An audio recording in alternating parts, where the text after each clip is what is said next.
Assalamu alaikum, hurmatly mekeniштер. Үнім сіздерге жақсы болып жатса, мындай комментарийға жазып қалдырып қойыңыздар, достар.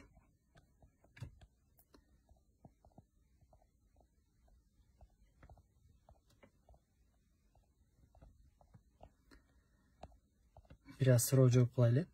Қоғамдық талқу деп қояйын. Жалпы эле бүгүнкү Кыргызстанда чет жактарда болуп аткан окуялар боюнча жеке пикирди бөлүшкөндү туура көрдүм, достор.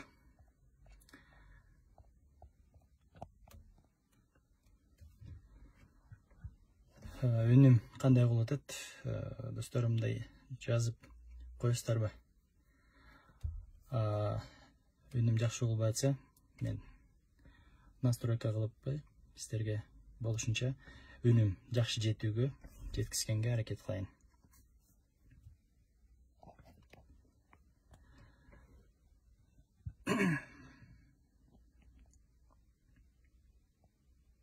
Болбой жатат дейт.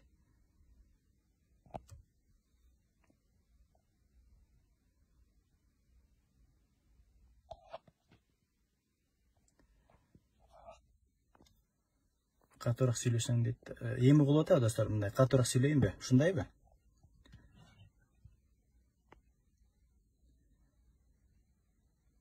Бакыт мырза айтып коесузбу? Мындай катуураак сүйлөгөнүм угулуп атабы, жакшы эле?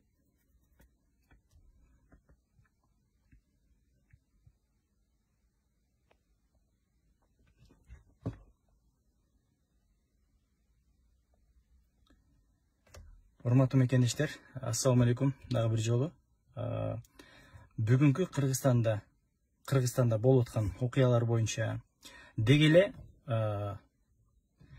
эмнелер болуп атат? Ошолор боюнча суроо жооп кылсак да жакшы болот. Мүмкүн өзүңүздөр мага өзүмө суроо бергиңиздер келсе, сөзсүз бул жака жазып коюңуздар. Ошого карап суроо жооп кылып бир талкуу кылайлы, достор. Не демекчимин? Урматтуу мекендештер, бүгүнкү күндө Кыргызстанда болуп аткан окуялар боюнча айрыкча Кадамжайдагы болгон окуя бул Кыргызстанда бир өтө чоң окуялардын бири болуп, актуалдуулугу аябай күчтүү болуп атат, достор. Бирок бул биздин билгенибиз гана. Бул биздин билген гана маалымат. Бирок биз билбей аткан маалыматтар канча? Күнөөнү ар жактан издешсек болот. Бирок, достор, күнөө баарыбыз өзүбүздө. Мунара жакшы, өзүң кандайсың, десолтарың жакшыбы? Бизде баары жакшы көрсө. Мен ушул көбүнчө дайым айтып келем.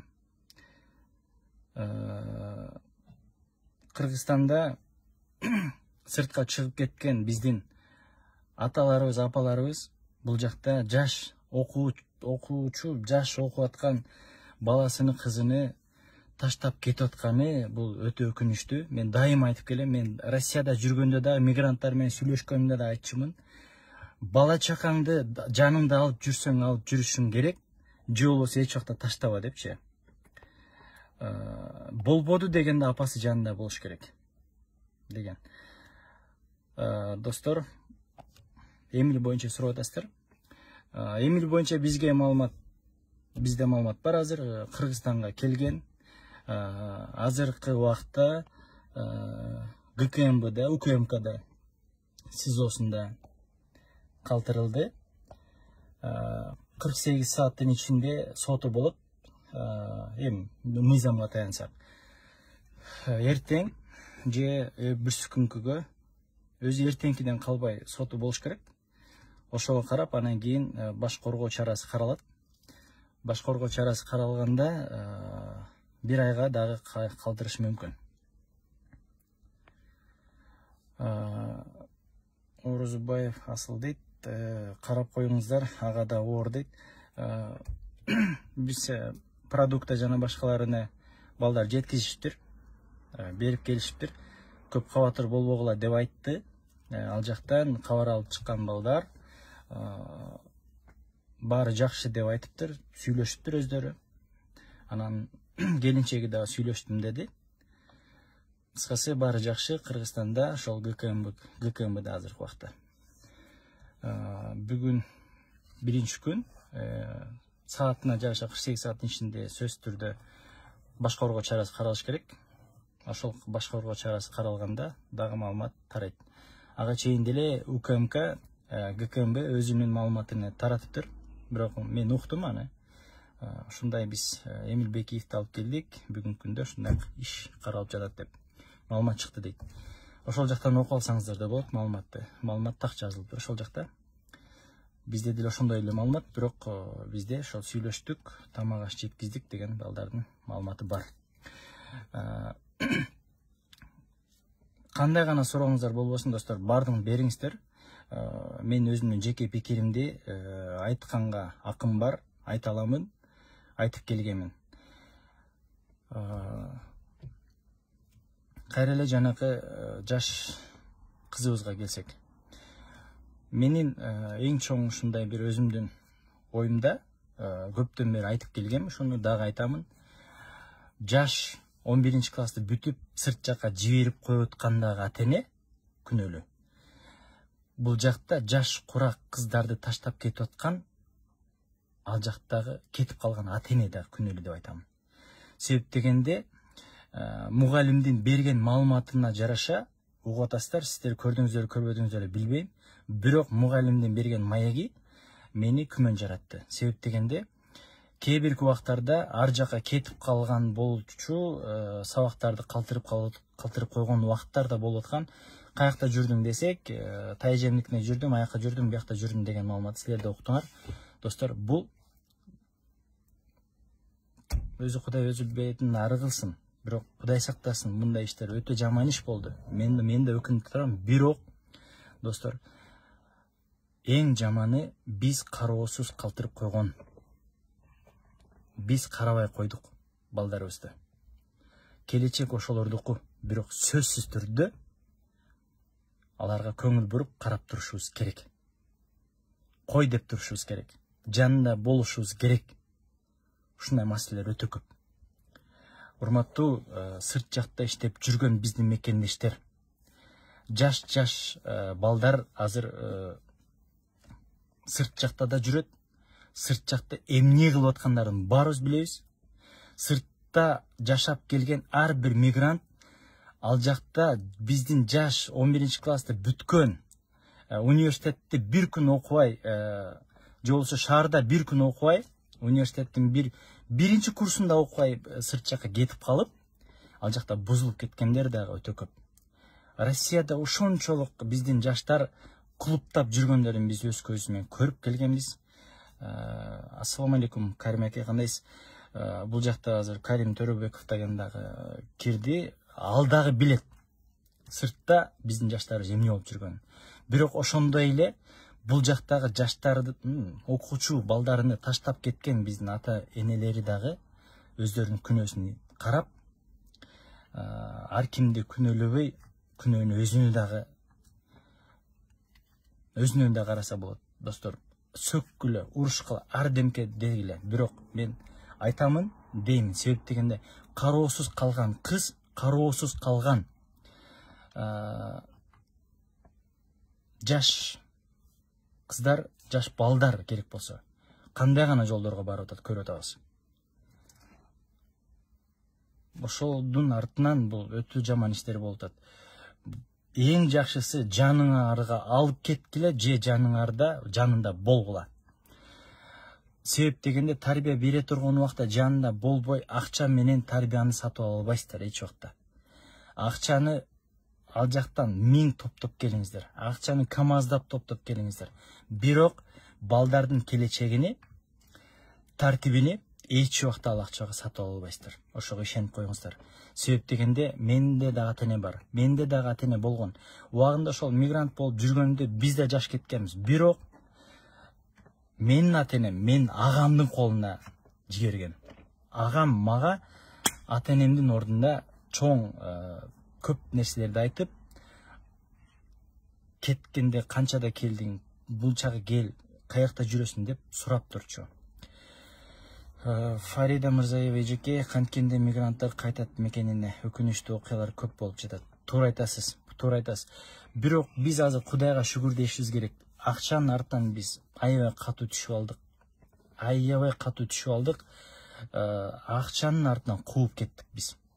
Ишенсеңиздер, азыр ошол мен сырттан келген биздин мигранттар, өзүбүздүн достор же болбосо башка эле балдар, жакын адамдарың менен келгенде дагы канча күнгө келдиң же кетпейсиңби деп сурасаң, кетпегенге аракет кылам дейт дагы, 1 айдан кийин кайра эле эртеси билет алып кетип аткан болот.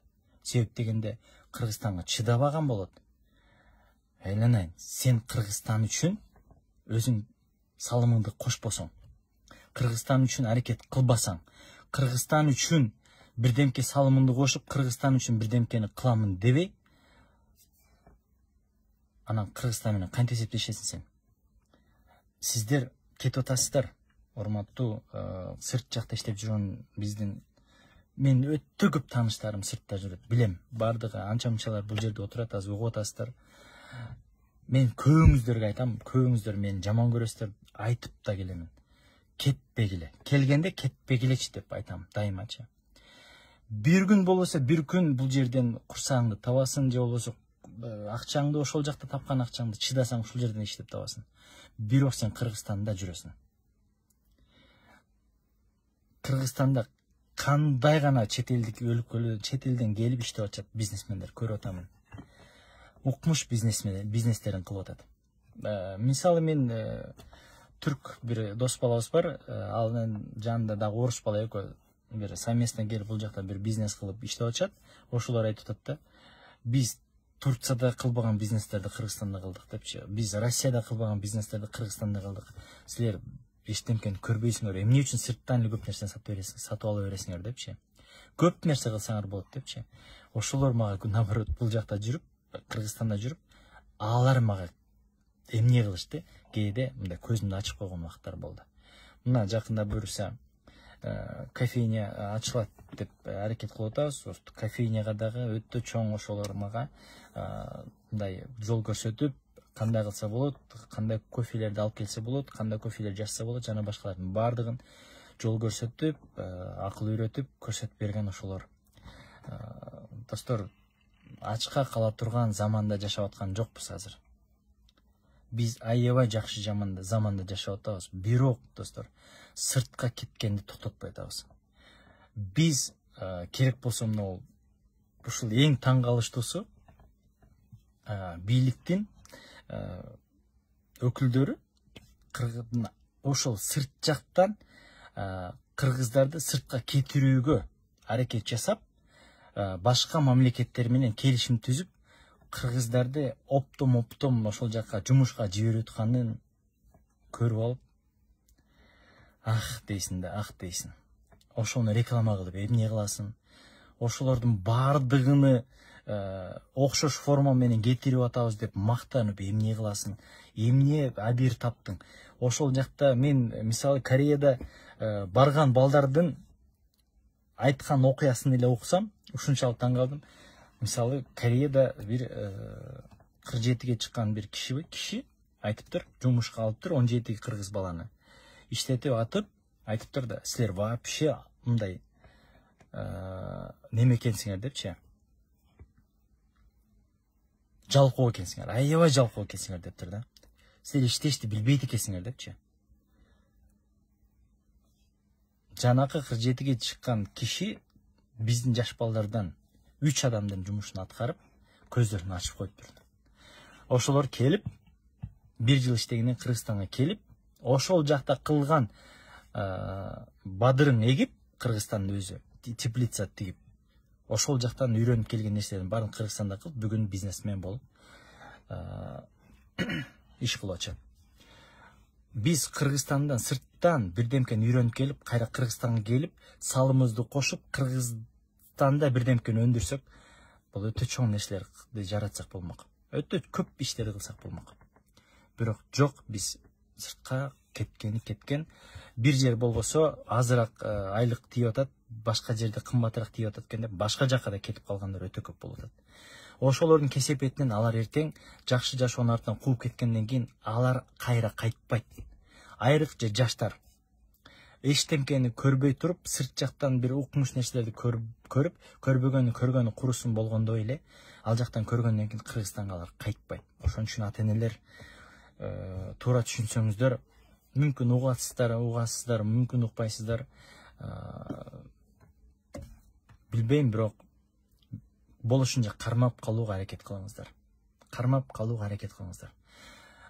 Азыр 11-классты бүткөн окуучу акчанын артынан жүрбөй, окуунун артынан 3 жыл эле аракет кылып койсо, кийин акча ошолордун артынан кууйт өз кайра.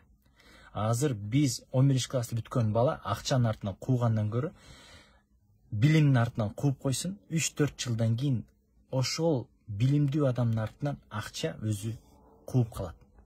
Мен ал өзүмдүн тажрыйбамда, өзүмдүн башымдан өткөн бул окуя. Ошондуктан убагында билим алуу болуш керек, сөзсүз билим алыш керек. Тандагүл, саламатсыңбы? Өтө туура айтасың. Акчаны Африкадан дагы тапсаң болот. Биз эле өтө туура айтасың бул жердечи. Себеп дегенде, мына биз Кыргызстанда жүрөбүз, Тандагүл өзүң деле көрүп атасың. Кандай иштерди кыласың билемин. Кандай иштерди жасап жүрөсүң билемин. Бирок ошол сырттагы келген биздин мекендешке ошолордун баарын айтып берсең, алар үчүн жомок. Кантип эптеп жашап жүрөсүң анда мындай деп. Кыргызстанда бардыгы жашасаң аябай сонун. Жашап көргүлө. Келгенден кетпегенге аракет кылса аябай жакшы болот эле. Бул жакта Фариде эже жаштарга шарт түзүп бериш керек деп айтып атасыз. Туура, бирок жаштарга шарт түзүп бериш керек. Бирок жаштар дагы өздөрү изилдениш керек. Жаштар бир аз билим алса, андан кийин шартты өздөрү мындай направление менен таап кете берет. Бирок ошолордун бардыгын, бизнес жана башка жасагандардын бардыгыны бийлик сөзсүз түрдө ошону көзөмөлдөп, ага гарант болуп бериш керек. Бийликтин кылган кызматы ушул эле болуш керек. Ошолорго гарант болуп, бизнесине эмне салым кошуп атса, эмне колунан келген аракетин жасап, жана башка мүмкүнчүлүктөр түзүп бериш керек ошол кайра. А биздикилер андай кылбай эле шарт эле чаап алып атпайбы? Биз ата-энелер күнөөлүүбүз. Эптеп эле мектепти бүтсө Россияга жөнөтөт дешкендерин угуп эле жүрөбүз. Мисалы мен айылга барганда, мен мугалимдерим жакшы билет. Мен мектепте сөзсүз түрдө окуучуларга барып, маектешип, окуучулар менен көп сүйлөшөм. Жанакы мугалимдердин иштери чыгып калып, же болбосо келбей калса, ошол класска мен кирип сүйлөшүп отурайын балдар менен деп сүйлөшүп отурам. Ошондо мен балдардан көп сурайм да. Балдар, кыздар 11-классты бүтүп, мына жакында кайсы кесиптин ээси болоюн деп атасыңар, кайсы кесипти тандадыңар деп сурасаң, бардыгы айтат. Мындай 70-80%. Мен акам ошол жакта иштеп атат, мен эжем ошол жакта иштеп атат, мен ата-энем ошол жакта, мен ошол жака ошолордун колунда иштейм, барам, мындай кылам, аны кылам, буну кылам. Окууну такыр унутуп койгонбуз да. Жылдыз Туманова. Эжеке, мен мугалиммин, мигрант ата-энелердин балдарынын тарбиясын көрүп туруп жүрөгүң ооруйт. Эжеке, мен сизге өтө ушул жериңизге, сөзүңүзгө кошулам, бирок барбайын десе, бул жакта азык-түлүк кымбат, айлыктар аз, 2-15-30 эле болуп калды. Мурда айлыгыбыз аз эле. Азык-түлүк арзан болгондуктан жетет болчу. Азыр айлыгыбыз көбөйдү, баарын кымбат сатып алабыз дейт. Эжеке, бул жакта сиз мугалим катары баардыгын жазып коюпсуз. Туптуура айтасыз. Ошондой. Мына сентябрдан кийин, октябрдан кийин дагы сиз мүмкүн болсо комментарий жазып айтып койсоңуз, мындан кийин кандай болот, ошондо дагы мүмкүн дагы оюңуз бир аз өзгөрөр. Бирок Кудайым буйрса баары жакшы болот дейм. Ушул мугалимдерге, эжеке, сиздерге дагы мен мугалимдер менен көп иштешем өзүм. Мугалимдер менен көп маектешем, барып сүйлөшөм, мектептерге барып атайын ошол кошуп, киришип, сурашып, ала акыбалын сурап турам. арыз муун өтө көп. Ата энелер биздин төбөбүзгө минип алган. Балдарына бирдемке деп койсоң, ата энесине барат, ата энеси келип урушат. Мурда андай эмес болчу. Мурда мугалимдин көзүнө карап турчу ата эне. Мисалы, мен апам өзүмдүн башымдан өткөн кыскача окуяны айтып берейин. Менин апам менин балам кандай окуп атат экен деп, бир 3 күндө бир, 4 күндө бир жумада бир жолу сөзсүз сабакта артта барып, мектеп класста кирип алып, сабактын артына отуруп алчу. Кандай мугалим кандай сабак өтүп атат, мугалим кандай сабак берип атат, менин балам кандай окуп атат экен деп, эмне эле бештерди алып берет экен деп ушунчу. Бирок мен көпчүлүк убактарда мен мугалимдерим жакшы билет аны, мени жекелерим агайларым жакшы билет. Мага 5 коюп койсо, мен айтчумун: агай же эжеке, мен 5ке жооп берген жокмун, мага 4 коюңуз, мен 4кө лайык жооп бердим деп туруп 4 койдурчумун. Башка окуучулар дагы ошентип жооп берип атса, аларга дагы мен ошентип сын айтчумун. Мен угуп аткандар болсо билет. Кээ мугалимдер мени жаман көрүп калчу, кийин түшүнүшүп жакшы бүттүк. Урматтуу мекендештер, келгиле. Коомду биз өзүбүз өзгөртөбүз. Коомду биз жаратабыз. Ошондуктан кайдыгер болбой, биз коомго аракет кылып, коомду туура тарбиялаганга, кайдыгер карабай, көчөдө басып баратканда кайдыгер болбой, көңүл бургула бардыгына. Сурайм сиздерден. Биз коомду өзгөрткөн бизбиз. Кайдыгер болбоңуздар эч убакта. Ошол эле кызыбызды, мисалы, бирөөлөр көрүп калып, эмне болуп атат экен деп мындай көңүл буруп койсо, бул окуя болмок эмес. Ата энеси ошол Кыргызстанда болуп, кызынын жанында болгондо мындай окуя болмок эмес. Себеп дегенде, кыз бала убагында мектепке барып, убагында эрте келип, убагында үйүнө келип, жана башка кылчу, сабагын аткарчу, үйүнө келип жардам берчү. Жана башка маселелер көп, достор. Мындай маселе Кыргызстанда толгон токой болуп атат. Бирок биз көпчүлүгү коомго тарагандан кийин аят тең деп калып атабыз. Бирок ушуну алдын алуу жолуну биз карайлы, достор. Достор, суроо жооп, мындай суроолор көп болбогондуктан, мүмкүн мен азыр ассаламу алейкум тууганым дейт Улан Досматов. Ва алейкум ассалам.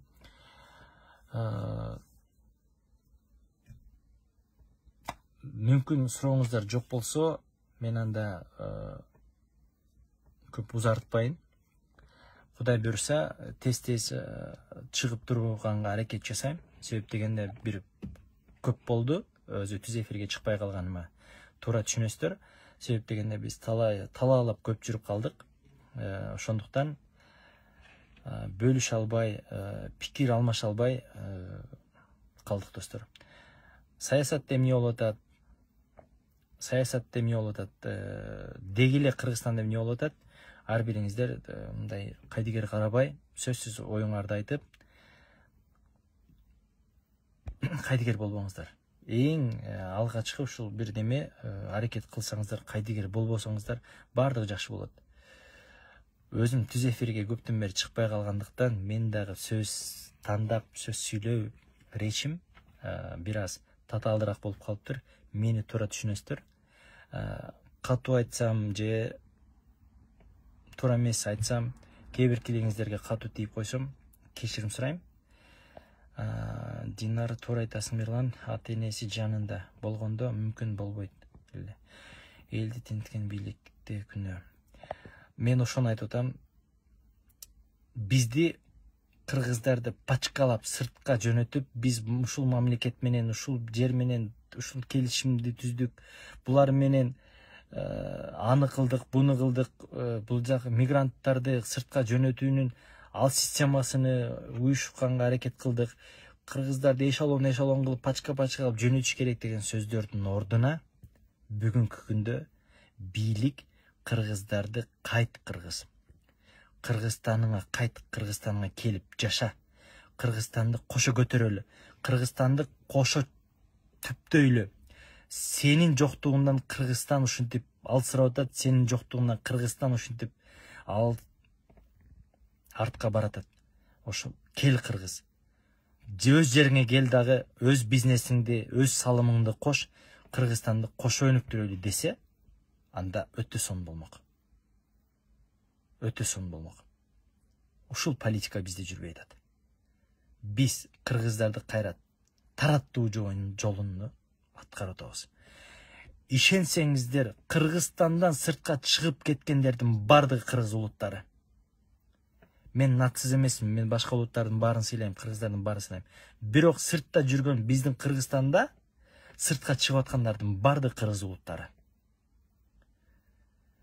Кыргызстанда биздин ордубузду толуктоп аткан башка жаныбыздагы башка улуттар келип, биздин ордубузду толуктоп атат. Кай жерге барба, кайсыл жерге барба, азыр курулуш компанияларда иштеп аткандар, курулуш тармактарында иштеп аткандар, башка улуттар аны көрүп атабыз. Эмне үчүн биз кылсак болбойт ушуларды? Эмне үчүн көчөлөрдү биз асфальттарды курсак болбойт? Ооба, бүгүнкү күндө кыргыздарга кайра өттү, кыргыз асфальтынан кийин жолдорду салып баштайт деп айтты. Эми Кудай буйрса ошондой болор. Бирок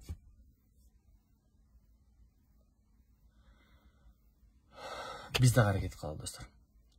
Жылдыз Туманова, рахмат энем, чындыкты айтканың үчүн. Бирок мен Адахан Кимсанбаевич Мадумаров боюнча көбүрөөк маалымат алгым келет. Чындыкты айткан инсандарды азыркы бийлик өтө кордоп жиберди. Жылдыз эжекем, мен сизге сөзүңүзгө кошулам. Мен ушул жерде бир сөз айтып кетейин.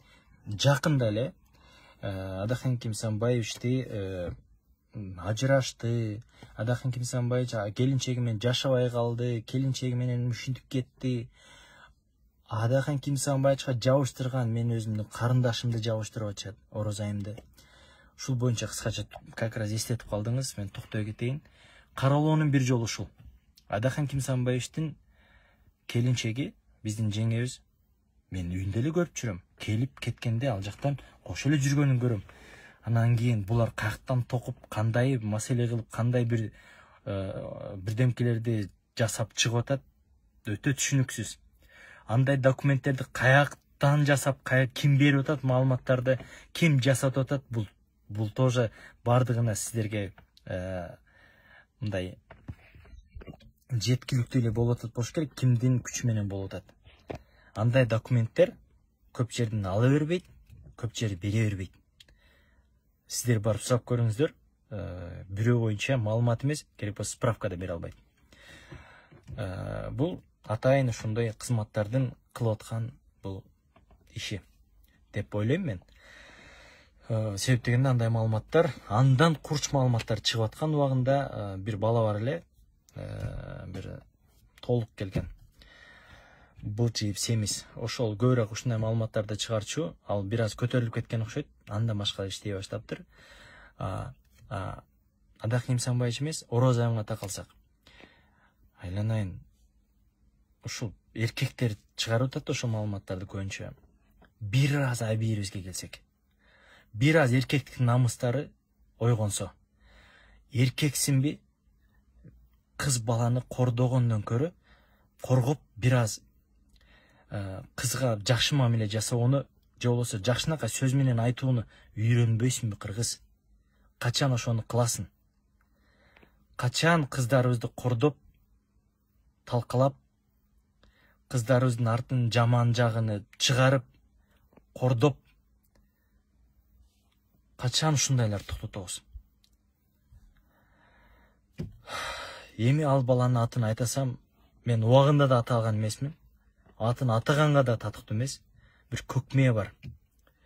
Былчыйган өзү барады, барган сайын былчыйып баратат. Ким багып атат аны билебиз. Кимдин жугундусун жеп атат билебиз. Бирок ушундай маалыматтарды атайын ошондой бир армия менен иштетет. Ошонун артынан тапкан акчаң, ошонун артынан багып аткан үй бүлөң эртең эмне болорун өзүң билесиң. Кудай өзү жазалайт сени. Катуу жазалайт. Сени бир көкмээ эле деп койсо болот. Көкмээден башка эчтемге дей албайм. Андан башка өзүң атыңа да татыктуу эмессиң да. Бирок элге мен ал балага мынчалык анча таарынбайм. Бирок ошол баланын чыгарган маалыматына ишенип, комментарий жазып, туура сен туура кылып атасың, сен бүгүнкү күндүн эң күчтүү лидерисиң. Айланайын бир саясий компанияны, саясий бир партияны жетектеп чыкканда кол чапкандарына мен ушунчалык таң калам да. Ошондой адам бир саясий партияны жетектеп чыкканына биз каяка баратабыз, ушуларды ким шайлап атат деп ушунчалык таң калган элем. Биз ошондой акыбалга түшүп калдык. Биз ошондой уровеньге түшүп калдык. Канчалык иттер, ошончолук жаман адамдар үргөн сайын, ошолордун артынан ээрчиген эл болдук бизчи. Азыр бир акылдуу киши сага жолдо баратып, бир мусор, бир таштанды таштап койсоң, таштанды таштаба, алдагыны сен алып туруп мусорга таштап кой, же болбосо кош ала кет жаныңдан десе, жакпайсың. Ал сени сөкмөк турсун, жеткичүү жериңе жеткизип коет. Аны мен өзүм дагы көрүп жүрөм. Жылдыз эжеке, мен сизге туура айтам. Ошондуктан чындыкты айткан үчүн, көп фактылары мен айткан үчүн, аларга атайын материалдарды даярдатып, ал кызыбызды бирөөлөргө жабыштырып, ошол Атаким Самбаевдин бир небереси менен эле тең кыз, же болбосо баласы менен эле тең кыз. Кантип ошону бири-бирине жабыштырып, ушундай болот экен, андай болот экен деп айтышсын. Жанакы чыгарган скриншотторун бүт баарын фотошоп жасагандардын баардыгын көрүп туруп, бирок